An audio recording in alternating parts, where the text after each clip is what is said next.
Everyone welcome back to my YouTube channel. Welcome to Keerthan vlogs in Kannada. ಇವತ್ತಿನ ವಿಡಿಯೋದಲ್ಲಿ daily ಬ್ಲಾಗ್ನ shoot ಮಾಡ್ಕೊಂಡಿದ್ದೀನಿ. ಇವತ್ತಿನ ದಿನ ಯಾವ್ಯಾವ ರೀತಿ ಹೋಗುತ್ತೆ ಅಂತ ಕೂಡ ನಾನು ನಿಮ್ಮ ಜೊತೆ ಶೇರ್ ಮಾಡ್ಕೊತಾ ಇದ್ದೀನಿ. ಜಸ್ಟ್ ರ್ಯಾಂಡಮ್ ಬ್ಲಾಗ್ ಆಗಿರುತ್ತೆ ಇದು. ಬನ್ನಿ ಹಾಗಿದ್ರೆ ವಿಡಿಯೋ ಕೂಡ ಸ್ಟಾರ್ಟ್ ಮಾಡೋಣ. ಇವಾಗಿನ್ನು ಜಸ್ಟ್ ಪೂಜೆನ ಮುಗಿಸ್ದೆ. ಇವಾಗ ವಿಡಿಯೋನ ಸ್ಟಾರ್ಟ್ ಮಾಡಿದ್ದೀನಿ. ಇನ್ನು ಟಿಫನ್ ಕೂಡ ಆಯಿತು. ಇಡ್ಲಿನ ಮಾಡಿ ಚಟ್ನಿನ ಮಾಡಿದ್ದೆ. ಇನ್ನು ಪೂಜೆ ಎಲ್ಲ ಆಯಿತು. ಇವತ್ತು ಮಂಗಳವಾರ ಆಗಿರೋದ್ರಿಂದ ಪೂಜೆ ಎಲ್ಲ ಮುಗಿಸ್ಕೊಂಡಿದ್ದೀನಿ. ಇನ್ನು ಮಕ್ಕಳನ್ನೆಲ್ಲ ಸ್ಕೂಲಿಗೆ ಕಳಿಸಿ ಮನೆಯೆಲ್ಲ ಕ್ಲೀನ್ ಮಾಡಿಕೊಂಡು ಬಾಗಿಲು ಎಲ್ಲ ಕಸ ಗುಡಿಸ್ಕೊಂಡು ನೆಲ ಒರೆಸಿ ಮನೆಯೆಲ್ಲ ಕ್ಲೀನ್ ಮಾಡಿದ್ದೀನಿ. ಬಟ್ಟೆ ಒಂದು ಟ್ರಿಪ್ಪೆಲ್ಲ ಮಿಷಿನ್ಗೆ ಹಾಕ್ತೆ. ಇವಾಗ ಫ್ರೆಶ್ ಅಪ್ ಆಗಿ ಬಂದು ಇವಾಗ ಬಾಗಿಲಿಗೆ ರಂಗೋಲಿ ಇಡ್ತಾಯಿದ್ದೀನಿ. ಬೊಟ್ಟಿಟ್ಬಿಟ್ಟು ರಂಗೋಲಿನ ಇಡ್ತಾಯಿದ್ದೀನಿ.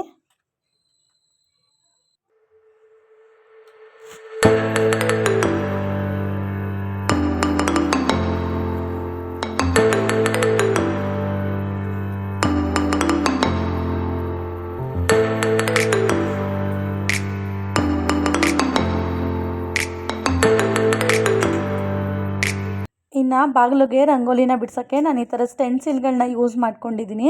ಇದು ಒಂದು ಥರ ಡಿಸೈನ್ ಇದೆ, ಅದು ಇನ್ನೊಂದು ಥರ ಡಿಸೈನ್ ಇದೆ. ಒಂದು ದೊಡ್ಡದು, ಒಂದು ಚಿಕ್ಕದು. ನನ್ನ ಹತ್ರ ಇನ್ನೂ ಒಂದು ಕೂಡ ಇದೆ. ಅದು ಯಾವಾಗಲೂ ರೆಗ್ಯುಲರಾಗಿ ನೋಡಿರ್ತೀನಿ ಅಂತ ಹೇಳ್ಬೋದು ಬೇರೆ ವೀಡಿಯೋಸ್ಗಳಲ್ಲಿ. ಇನ್ನು ತುಂಬಾ ಚೆನ್ನಾಗಿ ಬಂತು. ಬಾಗಿಲಿಗೆ ಯಾವಾಗಲೂ ಕೈಯಲ್ಲಿ ರಂಗೋಲಿಗಳನ್ನ ಎಳೆ ರೀತಿಯಲ್ಲಿ ಬಿಡ್ತಾ ಇದ್ದೆ.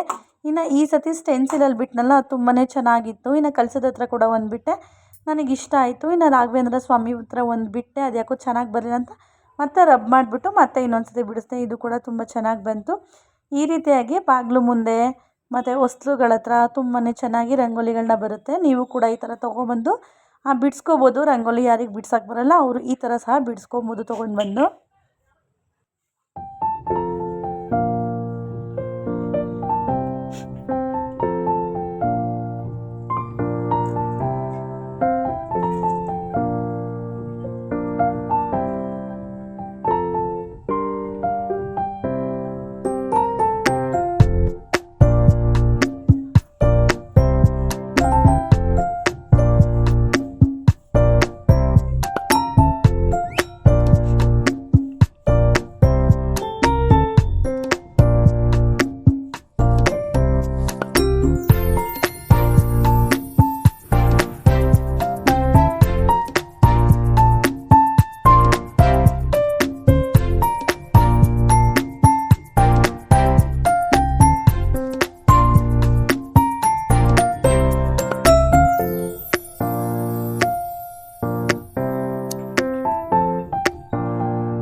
ಇನ್ನು ಪೂಜೆ ಎಲ್ಲ ಮನೆಯಲ್ಲಿ ಮಾಡ್ಕೊಂಡಾದ್ಮೇಲೆ ಧೂಪನ ಹಾಕ್ತಾಯಿದ್ದೀನಿ ಮನೆಗೆ. ನೀವು ಯಾರ್ಯಾರೆಲ್ಲ ಈ ರೀತಿಯಾಗಿ ಮನೆಗೆ ಧೂಪ ಹಾಕ್ತೀರಾ ಅಂತ ನನಗೆ ಕಮೆಂಟ್ ಮಾಡಿ. ತುಂಬಾ ಚೆನ್ನಾಗಿರುತ್ತೆ ಮನೆಗೆ ಧೂಪ ಹಾಕೋದ್ರಿಂದ. ಮನೆಯೆಲ್ಲ ಒಂದು ಪಾಸಿಟಿವ್ ವೈಬ್ಸ್ ಇರುತ್ತೆ ಅಂತ ಹೇಳ್ಬಿಟ್ಟು ನಾನು ಪ್ರತಿ ಸತಿ ಪೂಜೆ ಮಾಡಿದಾಗೂ ಕೂಡ ಧೂಪನ ಮನೆಗೆ ಹಾಕ್ತೀನಿ. ಧೂಪದ ಹೊಗೆನ ಕುಡಿಬಾರ್ದು ಅಂತ ಹೇಳ್ತಾರೆ, ಆದರೆ ಮನೆಗೆ ಧೂಪ ಹಾಕೋದ್ರಿಂದ ಒಂದು ಪಾಸಿಟಿವ್ ವೈಬ್ಸ್ ಇರುತ್ತೆ ಅಂತ ಹೇಳ್ಬಿಟ್ಟು ಪ್ರತಿ ಬಾರಿನೂ ಮನೆಗೆ ಈ ರೀತಿಯಾಗಿ ಧೂಪನ ಹಾಕೋದು ತುಂಬಾ ಚೆನ್ನಾಗಿರುತ್ತೆ. ಎಲ್ಲ ಮೂಲೆಗಳಿಗೂ ಸಹ ಧೂಪನ ಹಾಕಬೇಕು. ತುಂಬ ಚೆನ್ನಾಗಿರುತ್ತೆ. ನೀವು ಕೂಡ ಈ ರೀತಿಯಾಗಿ ಮನೆಗೆ ಧೂಪನ ಹಾಕ್ರಿ. ಮನೇಲಿ ಒಂದು ಪಾಸಿಟಿವ್ ವೈಬ್ಸ್, ಒಂದು ಪಾಸಿಟಿವ್ ಎನರ್ಜಿ ಅನ್ನೋದು ಮನೆಯಲ್ಲಿ ಇರುತ್ತೆ. ಯಾರಿಗಾದ್ರೂ ಬೇಜಾರಾಗ್ತಾಯಿದ್ರೆ, ಮನೆಯಲ್ಲಿ ಸಮಾಧಾನ ಇಲ್ಲ ಅಂತ ಅನಿಸಿದ್ರೆ, ಇಲ್ಲ ಮನೆಯಲ್ಲಿ ಜಗಳ ಕಿರಿಕಿರಿ ಎಲ್ಲ ಆಗ್ತಾಯಿದ್ರೆ, ಈ ರೀತಿಯಾಗಿ ಮನೇಲಿ ಒಂದು ಧೂಪನ ಹಾಕ್ರಿ. ಮನೇಲಿ ಒಂದು ಪಾಸಿಟಿವ್ ವೈಬ್ಸ್ ಇರುತ್ತೆ ಅಂತ ಹೇಳ್ತೀನಿ ನಾನು ಯಾವಾಗಲೂ ಇದೇ ರೀತಿಯಾಗಿ ಮಾಡೋದು. ಪ್ರತಿ ಬಾರಿ ಪೂಜೆ ಮಾಡಿದಾಗ ಕೂಡ ಮನೆಗೆ ಎಲ್ಲ ಕಡೆ ಧೂಪನ ಹಾಕ್ತೀನಿ. ಎಲ್ಲ ಮೂಲೆಗಳಿಗೂ ಸಹ ಧೂಪನ ಹಾಕಬೇಕು. ಅದು ಒಂದು ಪಾಸಿಟಿವ್ ವೈಬ್ಸ್ ಇರುತ್ತೆ. ಇನ್ನು ನಾನು ಸ್ಟಿಚಿಂಗ್ ಮಾಡ್ತೀನಲ್ಲ ಮಿಷಿನು, ಅಲ್ಲೂ ಸಹ ಎಲ್ಲ ಕಡೆ ಇಟ್ಬಿಟ್ಟು ಧೂಪನ ಹಾಕ್ತೀನಿ ನಾನು. ಇನ್ನು ಪೂಜೆ ಎಲ್ಲ ಮಾಡಿ ಮುಗಿಸಿ ಟಿಫನ್ ಎಲ್ಲ ತಿಂದಮೇಲೆ ಇನ್ನು ನಮ್ಮ ಮನೆ ಹತ್ರನೇ ಎದುರುಗಡೆ ಅವರು ನಮಗೆ ಅರ್ಶಿನ ಕುಂಕುಮ ಕರೆದಿದ್ರಂತ ಇನ್ನು ಅವ್ರ ಮನೆ ಹತ್ರ ಬಂದೆ. ಅವ್ರು ನನಗೆ ಬ್ಲೌಸ್ನ ಕೊಟ್ಟಿದ್ರು ಸ್ಟಿಚ್ ಮಾಡಲಿಕ್ಕೆ ಅಂತ ಹೇಳ್ಬಿಟ್ಟು. ವಿಡಿಯೋದಲ್ಲೇ ನಾನು ತೋರಿಸಿದ್ನಲ್ಲ ಒಂದು 3 ಬ್ಲೌಸ್ ಅಂತ, ಅದು ಬಂದುಬಿಟ್ಟು ಇವ್ರದ್ದೇ. ಇವ್ರ ಮನೆ ಹತ್ರ ನಿಂತ್ಕೊಂಡು ನೋಡಿದ್ರೆ ನಮ್ಮ ಬಿಲ್ಡಿಂಗ್ ಕಾಣುತ್ತೆ ಅಂತ ಹೇಳ್ಬಿಟ್ಟು ಹಾಗೆ ಒಂದು ವಿಡಿಯೋ ಶೂಟ್ ಮಾಡಿಕೊಂಡೆ. ಇನ್ನು ಅವ್ರ ಮನೆ ಗಾರ್ಡನ್ ಅಂತೂ ತುಂಬಾ ಚೆನ್ನಾಗಿತ್ತು.